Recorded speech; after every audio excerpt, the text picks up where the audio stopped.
Hello, happy Money Monday. Welcome to another Money Monday with Purse Strings. My name is Maggie Nielsen, and I'm a partner here at Purse Strings. And we come in every week to give tips, tricks, pieces of advice to help women be financially fearless. And then when you are ready to either get divorced, get married, need a will, need a trust, planning for retirement, we have top tier financial professionals willing, ready, and able to serve you. We call those our Purse Strings approved professionals, and Jennifer is one of them. And we're so excited to have her on today to talk about the great divorce, having a CDFA, and who's really on your team there. And so before we dive into all of that fun, Jennifer, could you give us a little intro of who you are and what you do? Sure. Again, I'm Merida.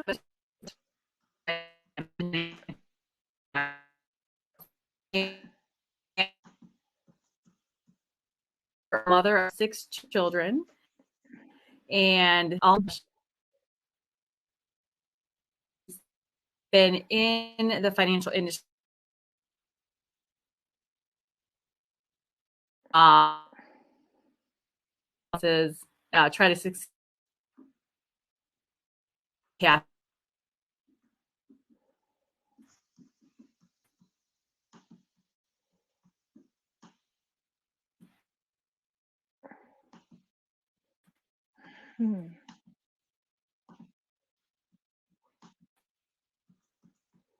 Sorry, this Wi-Fi is not doing the best with me right now, so I'm trying to see how we can make this happen.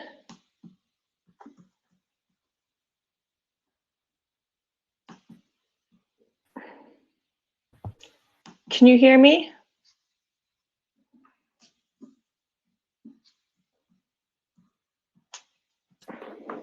Can you hear me, Jennifer? Mm-hmm. Yep. All right, cool. Sorry.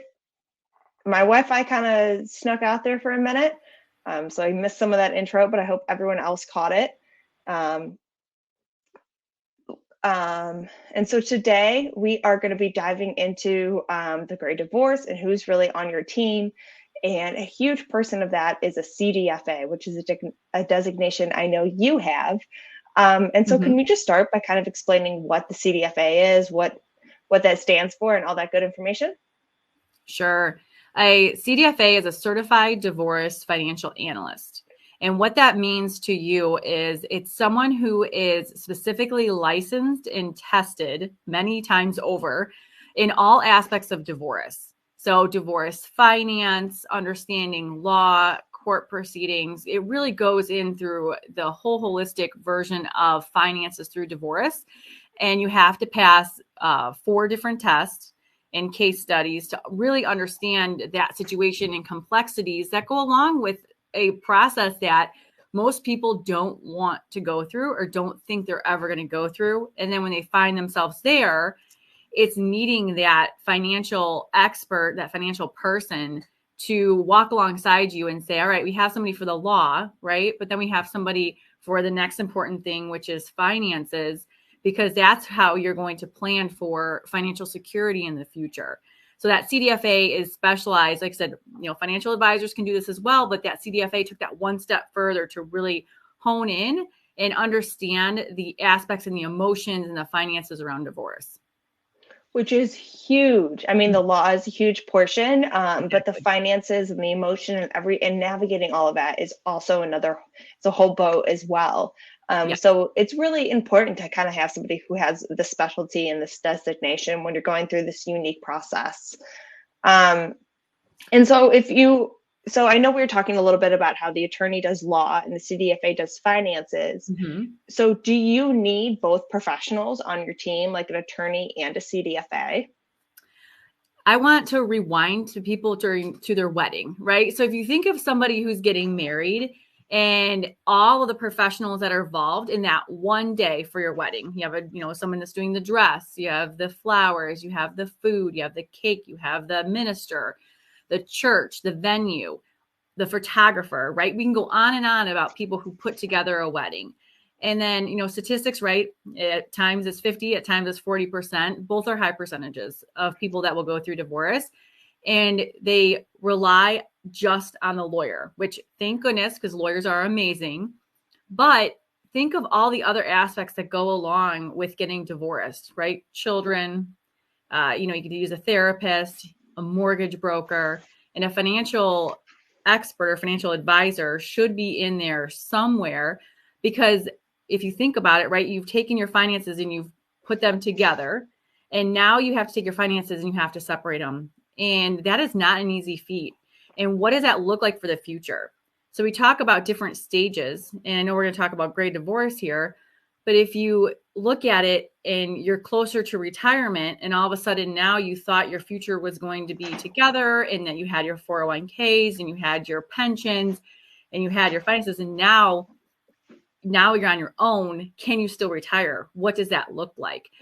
So just having that financial person along with a lawyer gives the client that has those professionals on their side, first of all, they're going to be in the driver's seat. Second of all, they're going to know their financial options, that when there's negotiations, right, it doesn't go one way or another. There's going to be negotiations, right? It's going to meet somewhere in the middle, that person can say, I understand what that option is, and I'm confident moving forward with this option, instead of just having your head in the sand and saying, yeah, I guess if I don't have a choice, I think that's okay. And all of a sudden a year later, when you're more awake, right, because divorce is an emotional process, you go, why did I say yes to this? Mm-hmm. I really am passionate about my clients knowing what they're saying yes to and why, and how it impacts their future. They're not always happy, but they understand why.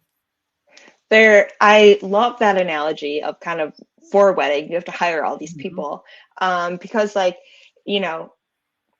somebody there could take photos, but ideally you would have a photographer. Right. Anyone could come in and take some photos and try to help you out, but no, you want those perfect photos that are going to last a lifetime. That would be like from the photographer.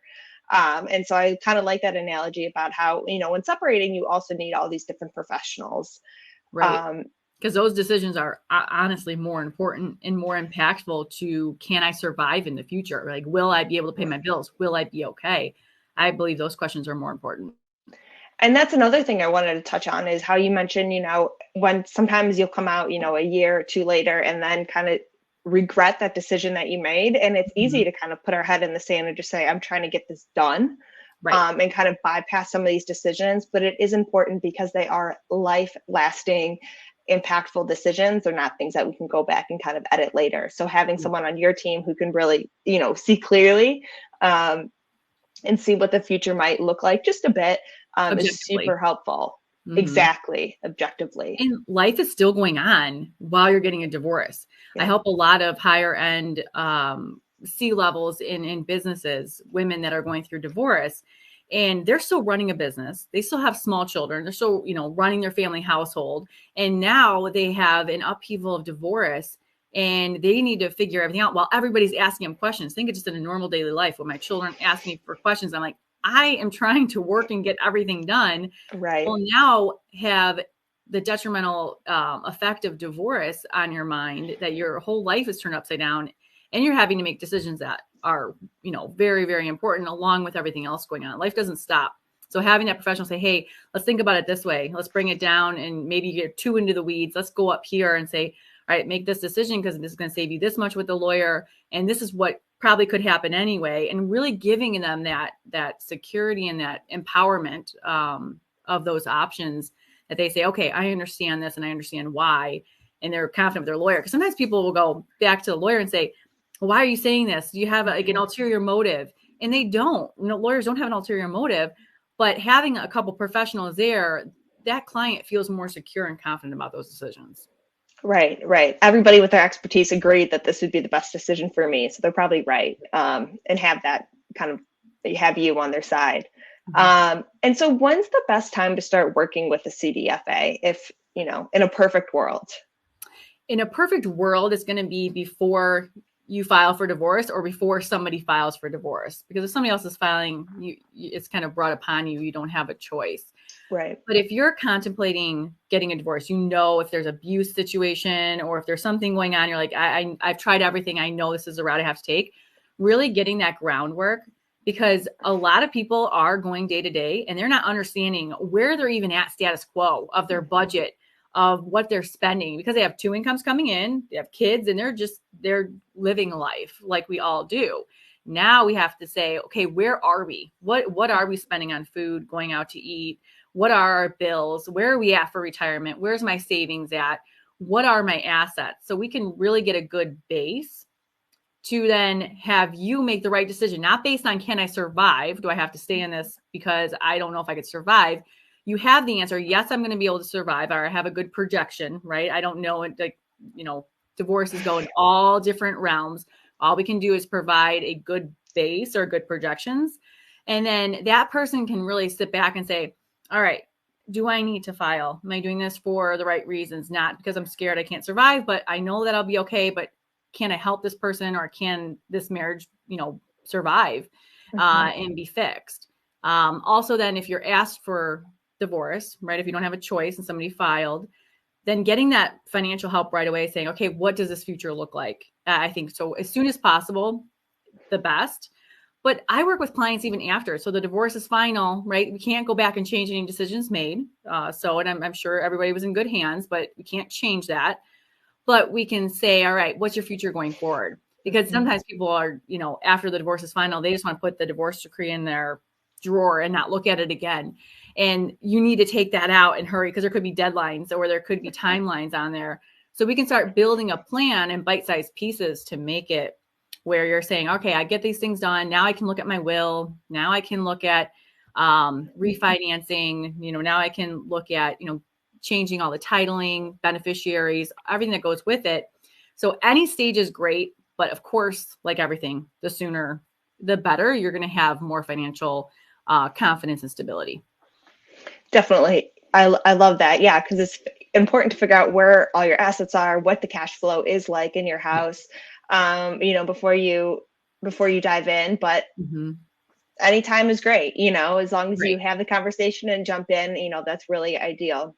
Now I have a lot of attorneys reach out to me and say, hey, Jen, can you help them understand this? Right? Because that it gives them a better idea of, hey, what happens if they want to keep the house, buy out, or use a different asset to buy out, or, what are those different options? And I'm able to take the time and understand that person's specific situation. That's another thing. Your situation, if you're going through a divorce, is not like somebody else's, right? Two different people, two different stories, two different financial situations. But I can take a look at that and say, hey, and then it helps the attorney say, all right, I feel confident about this decision as well. So I get people in the middle of it as well. Okay, awesome. And it's interesting when you bring like a financial professional in, how much a dollar, today is worth $1 tomorrow versus $1 in the house versus $1 in your 401k. They're really not equal, 100 cents for each dollar. And so you really do need this specialist to come in and kind of help you decipher, what's going to be equal for today and for tomorrow. And we call it like assets, right? Because you're going to compare your checking account or an investment account that's just a joint investment to a retirement account, while we have to take in consideration taxes. And that could be a big, it's easy. Those two biggest assets are your house normally and your retirement.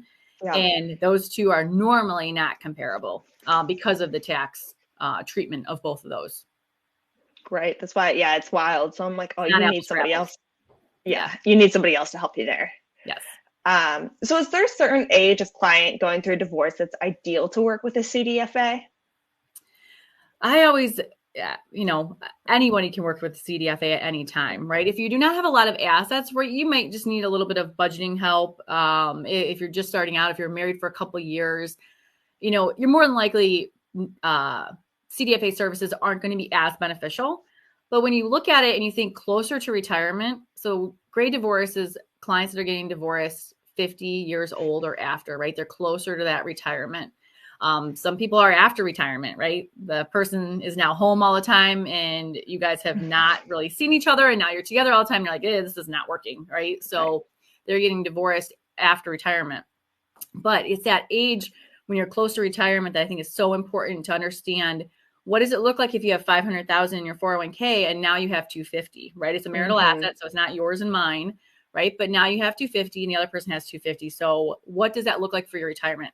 Do you need to increase the amount you're contributing every paycheck? Do you need to supplement a different way? Or are you going to be okay, right? Because everybody's like, oh, I'm giving half of it away. That's what I hear all the time.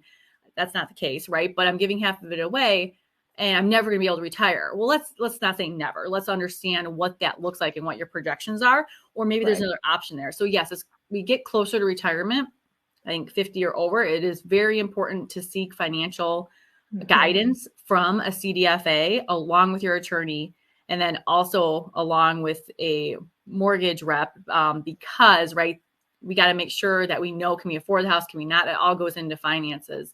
So all those professionals are so important. And I do believe it's closer to when you're retiring, but also when you have young kids or kids in high school that are going to college. It's another time that you really want to dig into your finances and understand what it's going to mean to you throughout the divorce. And those are both great times to talk to a CDFA, but so different in life. And so it's not like you can give a broad brush answer, because those are two totally different situations of kids going to college versus, going and retiring soon. Right. And so then I like how you mentioned how you need like the attorney and probably a mortgage person. Sometimes we recommend a CDLP, a certified divorce lending professional. Is there anyone else that you really recommend is great to have on your divorce team? Yes, I believe an estate planning attorney is really important to have on your team, especially if you're getting closer to retirement, or if you have kids at home, right? Boy, I'm saying both those scenarios, but it's very important that you're understanding how, now that you're, two, and now you're two separate households, what does it mean if, you pass away early? Are those assets going to where they're directed to go? Are they going to your kids? Or if you get remarried, it just can get more complicated. You want to make sure that your wishes are going to be laid out if you pass away or if you get hurt, or something happens, right? We always want to plan for the worst and hope for the best. But it is so important during those times that you take that extra step to hire, because people are like, oh, well, it's expensive to get an estate plan. It's like, it's more expensive not to get an estate plan. And so I think that's the next person that is very important. Also, this is great timing, but a CPA. So you're really going to want to understand your taxes and have somebody that's very patient, that can take the time, not just to file your tax return and be done, but to sit down with your situation and say, especially if you're a high wage earner, or if you have your own business, to say, hey, this is what this means to you in taxes, because you may need to adjust how much you're withdrawing or how much you're withholding from your paycheck. You may need to adjust how much you're sending into prepaid taxes. So those are two very important other professionals you want to add into your team. Great points. Yeah, the estate plan, the wills, the trust, absolutely necessary. We can't push that enough. But that's then, why checklists, because it can get very overwhelming. I'm sure I can hear this conversation and see people going, oh my gosh, I need so many people. Right. No, there's timelines, and if you have somebody that guides you, I'm a guide, kind of in the quarterback of the situation, I call myself, and we have checklists that we use to really lay down and have it say, okay, this is the timeline for this. This is, the timeline for this. And we're able to break that up so it makes sense for you and it's not all at once. I love that, because it can sound overwhelming. It can sound expensive. You can sound busy. And like you said, you're still raising those kids, running that business, doing these different things, and so to have someone on your team to kind of manage this almost, and help you stay on the right track is really essential. Definitely. And so what does it look like when you first kind of have that first meeting with a potential client? What should people expect? So really expect to come open to have a conversation and talk. I want to get to know my clients and what's important to them. So I go through and I talk about goals. And I know some people are like, what are goals for divorce, right? I don't even want a divorce, right? The goal is to get divorced. Yeah. I just want to be done. I don't want to do this anymore. Or I don't even want to get divorced, right? We got two ends of the spectrum. But what are your goals? It's going to happen. So what is your ultimate? You want to stay in the house? Do you want the kids to be here or there? I want to retire in 10 years. What's important to you? And then I take a look and say, what's important to the other side? Let me know what you think the other side is going to think and what's important to them, because that helps mindset, especially of the person in front of me saying, all right, yeah, this isn't just about me. There's another person here negotiating, but we can really kind of plan ahead for both sides. So I do understand priorities and goals for both sides from my client's perspective. Then I want to get a good base. We talked about most people, some people are great. Most people are just living day to day. they're saving for retirement. They're doing the right things, but they're really not understanding granular what their finances are and where their base is and what their budget is. Budget's always a bad word. I think it's a good word. But I don't think a budget's restricting. I think it's freeing. So we really understand where our money is going. So we can then have a new way of telling our money where to go, which is very important. Understanding what your assets are, going through your tax returns. So I gather all that information and I say, hey, I'm going to go through this and I'm going to take my experience in what I've done with the many, many cases that I've been through and pull through and say, okay, well, I think there may be a savings account over here because of this. And, looking at all of the financial information. So pay stubs, tax returns, checking, savings, credit card statements, mortgage. You get it all. Everything. So I'm going to look at that and get that information, but really understanding your goals for that first meeting, getting a budget set, and I'm going to do all the work from there, right? So I'm going to gather all that. Then we have our next meeting and we go over asset separation projections, what your budget is, what you want it to be. So it's a few meeting step process, right? Of course. First. But that's what we really go through. And it's a lot. I see people come into me really, really tense and just very, very nervous. And afterwards they say, oh my goodness, thank you. I didn't understand this. I didn't understand I was going to be okay. Right. And you see them relax. You see their shoulders come down. You see them really say like, okay, I'm going to be okay. And I understand what's happening next. And then we build next steps from there. I love that. That sense of ease is honestly it's just priceless. I mean, that's over and over again, which makes my job worth it. And it makes what I do, because it can get very heavy, makes what I do all the better, because I say, yeah, these people are really getting help and understanding things, because they might come into me and say, I'm really embarrassed because I've never looked at my finances. My husband did it all, or my wife did it all. That was a responsibility in the marriage. We all have different responsibilities. We can't all do it all. So it's okay. But now we're going to understand it. And it just says, they go from maybe embarrassed or really scared to having that sense of confidence going through their divorce. I love that. And it's always, I always hear, well, I don't know if I can afford to get divorced, and just having this conversation and knowing your footing, knowing where you're at and kind of just what your options are, is just, like you said, that peace of mind. Your shoulders kind of relax. And you just, once you understand what's going on in your house. Right. Exactly. I feel like we've covered a ton of great information. Is there anything that we haven't touched on that you want to make sure we share with our audience today? I just want to say, if you are facing divorce or you're questioning, right, people think about it for years before it happens. It's okay to understand where your finances are. It's okay to take control of that side of it. And it doesn't mean you're going to get divorced. Doesn't mean if you're halfway through that you can change your mind, right? But just understanding your finances makes you a better partner also in the marriage. But just having that confidence and that base, don't be afraid to come, even if you're not going through a divorce, and get a review and get a good understanding of where your finances are.